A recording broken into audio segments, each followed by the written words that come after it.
This week's Piltch Point with Avram Piltch is proudly powered by PureVPN.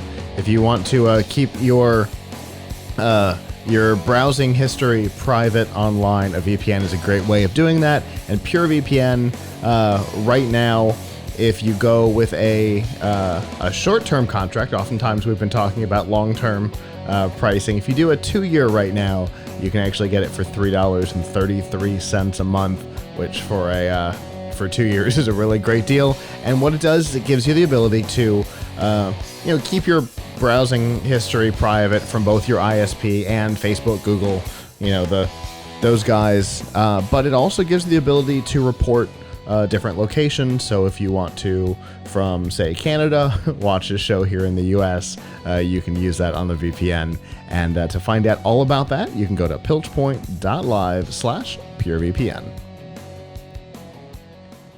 So we're actually doing something a little different tonight because the Piltch Point and our Extra Life segment are kind of together because Avram and I are both kind of really into the topic of GeForce Now, which officially came out this week. Yes. And we're very excited about it. So obviously I have used it in the past, and I know you have used it in the now.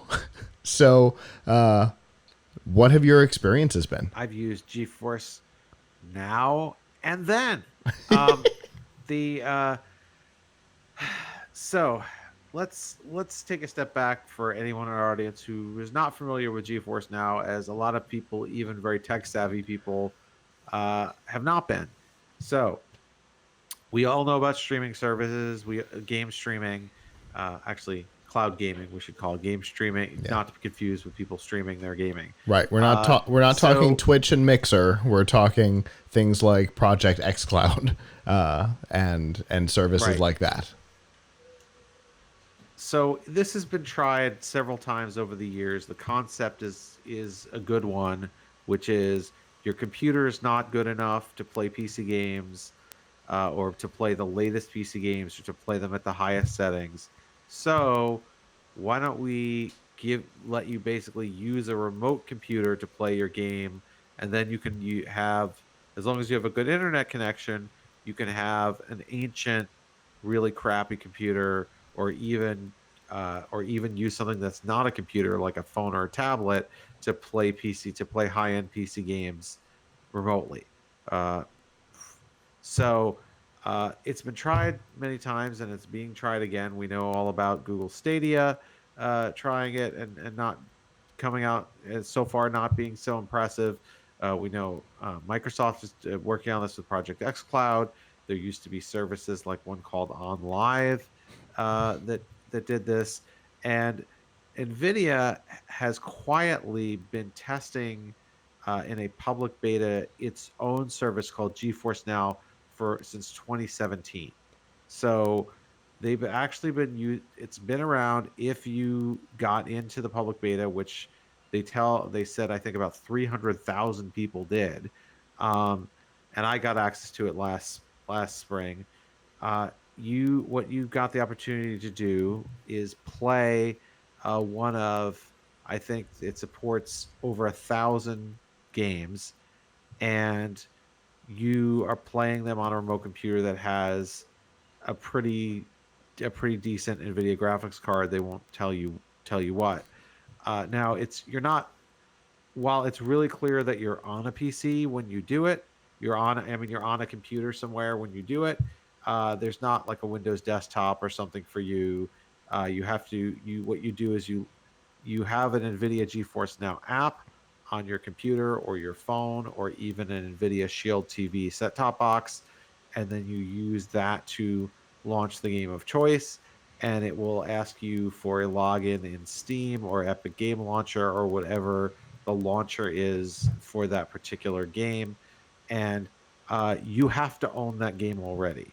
So if you don't already have a Steam account, you don't already have games on Steam, you got to go out and buy some. Or some of the games like Fortnite are free to play, so you don't have to buy them. You just have to, I don't know, I guess, have your account and and register for them. Um, so now this week, GeForce Now is finally out of beta. It's it was not in beta quite as long as Gmail, but three plus years. 3 years is a long time. Uh, and there are going to be two. There are two tiers of it. There is a free tier which you pay nothing, and you can only play your game for an hour at a time, uh, and then you get kicked out. And then there's the And what they call the founders. you also have your access to the service is kind of like a standard access. So if it's really busy, your login might take a little while. Yeah, so that's important to note because I will get to that in 1 second because that goes to the experience part of it that I have had and you have had. Uh, then you could pay $4.99 a month for it to be in the founders tier, and for that you get priority access. You get 6-hour sessions, and you can use ray tracing games that use RTX, Nvidia RTX. And with the Founders Edition, you get 90 days free. So basically, there's no reason why there's no reason not to be in the Founders program right now because you can always cancel it after 90 days. But I guess you better remember to do that. Um, it's not clear to me. Did they? It's one thing that's not clear to me is if they automatically made everybody who was in the beta group free, or they made them founders. Um, I'm not sure because I'm pressed. They upgraded me to founder so I could try it a couple of days previously. But I will tell you that my experience with it has been very mixed. So on the one hand, if you can get a good connection, you can play some pretty neat games. Uh, but but it is not so easy to get a good connection, even if you have good internet. So I have had this issue at home and at work. NVIDIA says that you need 15 megabit per second internet speed. That's not much, to be honest. That's not much for someone who has decent home internet these days. I mean, a lot of services are minimum 75, um, and that's what I have at home is 75, and at work, we have even more. But I kept getting messages at both places over the course of a lot of time saying your internet connection is spotty, and it would uh, take a long time to let me in. I would occasionally get kicked out, and it would be and I would get images that were kind of blurry. Now, I've been using this thing on and off when it was in the beta period for about for several months, and it had good days and bad, which leads me to say that I don't know. I mean, your mileage may vary. It may be that just the places I've tried it don't have as good internet as I think as they appear to. Maybe maybe your mileage will vary and be better, um, or maybe it's something on the server end. My But if you can get a good connection to it, it's just like playing on a high-end gaming PC. Um, the one thing that is problematic is that apparently it lost some of the game support. So when it was in beta, there were some games that were available, like the Tomb Raider games, that were subsequently removed uh, before it went to live, presumably because of some kind of licensing issues. Okay. What was your experience like trying it? So my experience was both similar and different. Obviously, depending on the device I was using, because my intention was to try and use it in as many places as possible. Sometimes I had no connection issues, and sometimes I had massive connection issues. Interestingly, the place I had the most problems with connectivity was on the Mac. even hardwired to a 400 megabit connection over a gigabit LAN cable, I still had connectivity issues. My Windows machines, when hardwired, were mostly fine.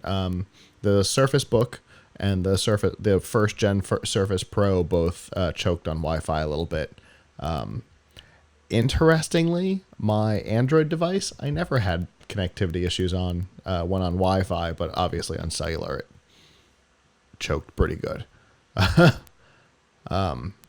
But Right. I was surprised by I mean, that. I've primarily been using it on Wi-Fi with my PC, so it could be that. But I mean, the expectation is that you should be able to get 15 megabit on Wi-Fi. But uh, I previously used it on the Nvidia Shield TV using Ethernet, and I actually had a lot of issues.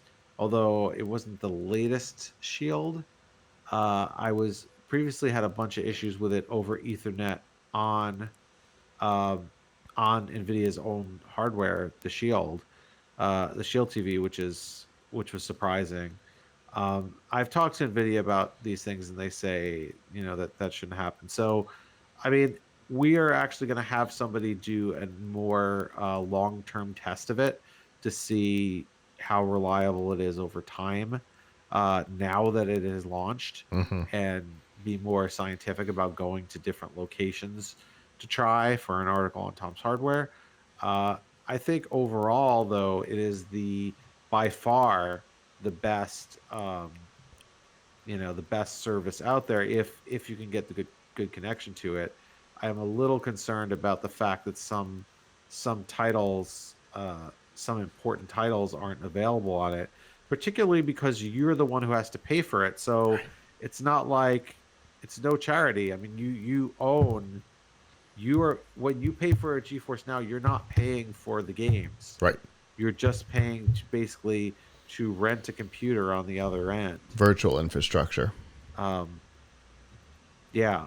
So I think that because now I had discussions, and I'm curious what you think of this with my coworkers, and they really feel like this isn't going to do well in terms of subscribers because the mindset of someone who already owns these games is that they probably already have a pretty decent gaming PC, and how much are they really going to be interested um, in having this service if they already have a decent gaming PC? I mean, yeah, you could come up with an argument where they want to play it on their laptop and they have a good desktop at home, so that's a scenario. But so they, and then the other thing is, okay, if I'm not already into PC gaming, maybe I'm going to get it. Maybe I'm getting into console gaming instead. So, is there a huge enough niche of people who don't have a good gaming PC but want to do PC gaming? Um, I think it's a possibility because there's definitely a lot more you can do on a PC uh, than on console.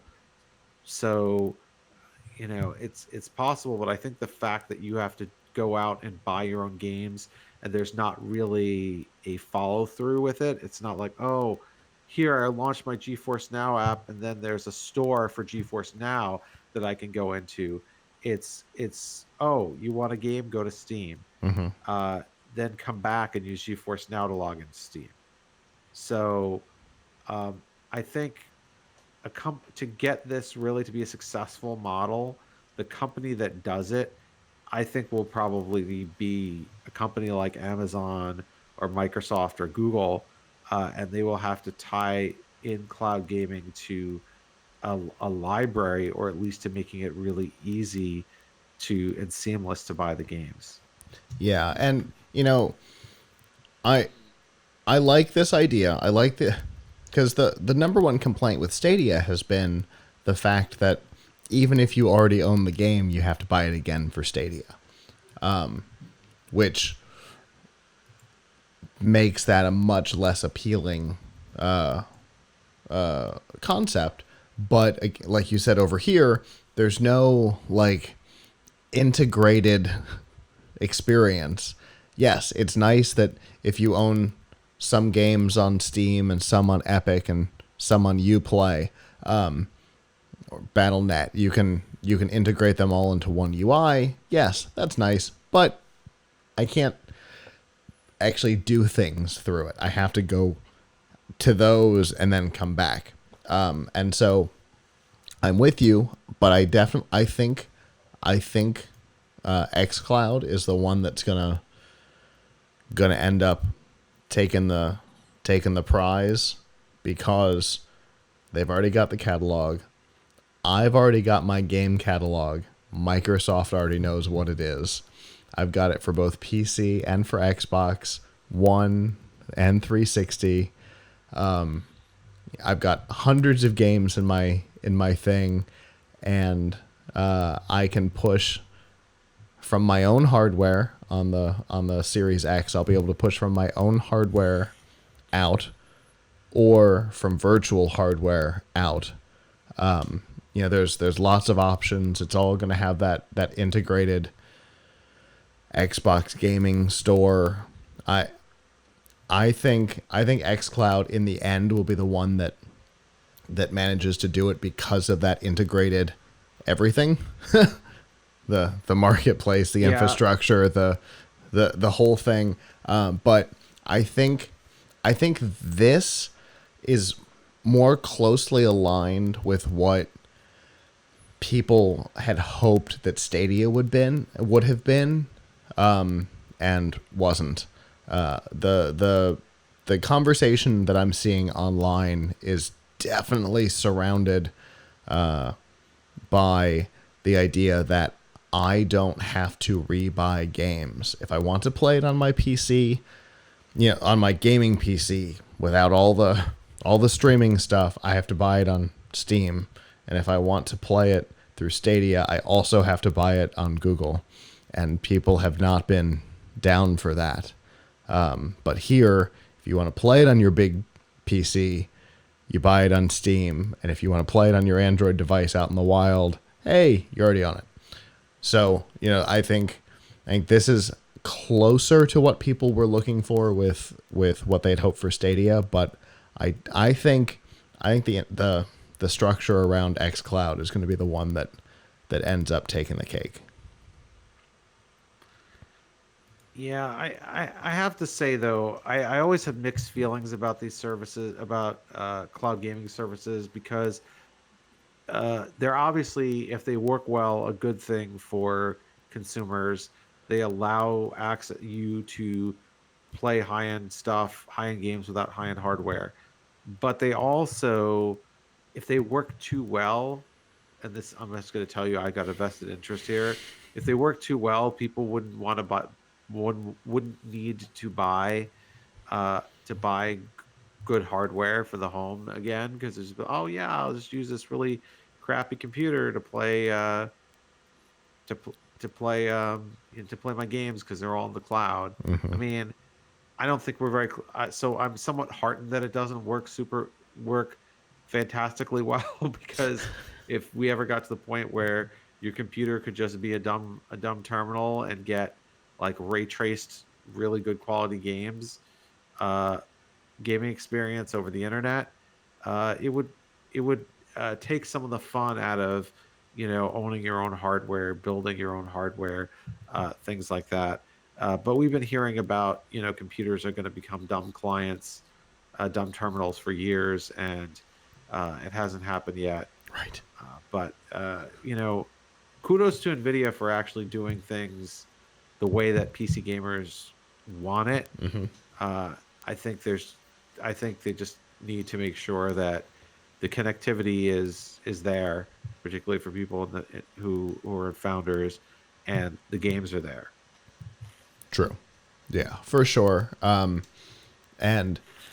in all reality, the idea that you're essentially leasing a computer off-site and using a fancy remote desktop protocol client to interact with it theoretically means that NVIDIA doesn't have to do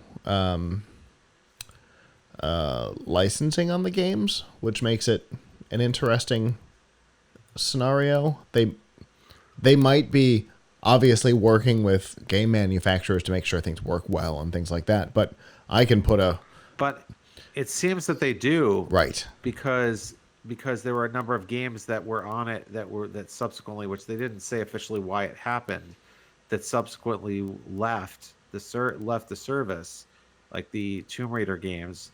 And the rumor going around, nobody really knows, but the speculation is some of these games have exclusivity deals with Google, and therefore they can't be on GeForce Now, which makes no sense because they're not, all that GeForce Now is doing is renting you the computer, right? Right. With remote desktop. It's Yeah. anyway. But it does mean that there's the potential for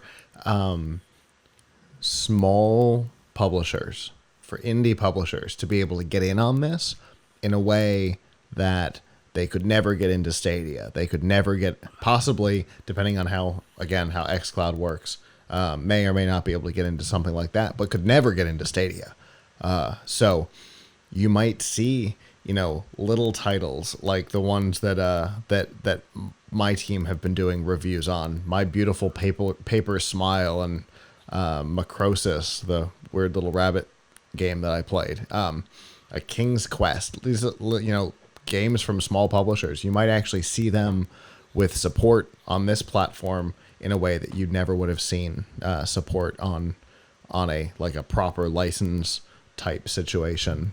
So it'll definitely be interesting to see where this goes over the next couple of months to the next couple of years, as they try to get there before, who did we talked a couple months ago. EA's got their own system that they're working on.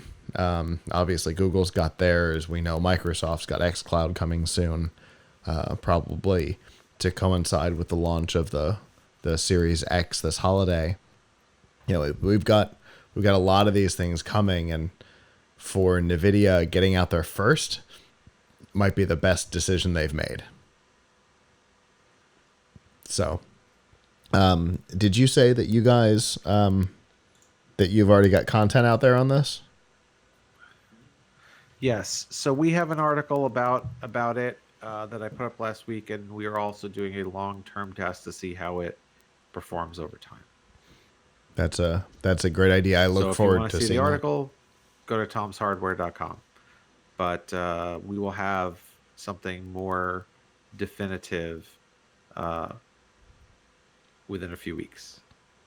Very cool. Well, I look forward to seeing that long-term test content, because obviously our little kind of testing it in beta on a couple of devices isn't quite the same as being able to take a group of things and go to a place and test a thing, and then take them all to another place and test having a a structure, as opposed to you and I going, hey, I want to play this game right now. This is the computer I have. Let's see if it works. Yeah. That's not quite the same thing. So I definitely look forward to that. And as always, I look forward to what we talk about next week.